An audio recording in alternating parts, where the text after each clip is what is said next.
Hello everybody, it's BA your English coach. Alright, so aujourd'hui nous allons voir un autre mot de faux amis dont l'emploi est un grand problème pour beaucoup de francophones.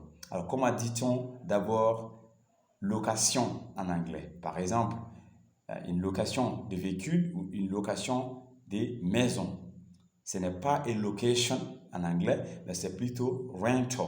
A rental, a car rental ou encore a house rental, une location de véhicule ou une location de maison. So rental, ça veut dire location, location d'un objet, location d'une maison ou d'un véhicule par exemple. Rental, a car rental ou encore a house rental.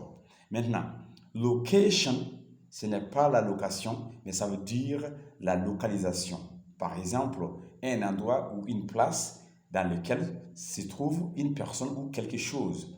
Par exemple, my current location, mon endroit actuel où, c'est-à-dire un endroit où je me trouve présentement, my current location.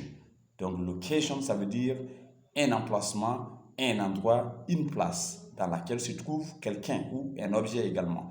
Et location. Alright. So, location aussi, ça peut avoir un verbe, ça vient du verbe to locate.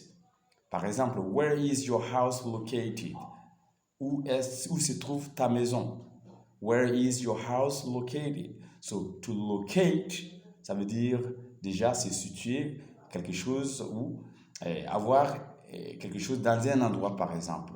So, location, ça veut dire la localisation ou un emplacement ou une place ou un endroit d'un objet ou d'une personne. So, location, ce n'est pas la location, mais c'est plutôt la localisation ou l'emplacement de quelque chose. Alors, pour dire la location en anglais, il faut plutôt dire rental.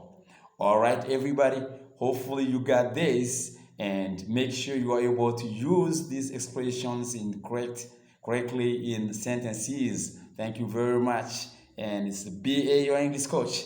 Take care, guys.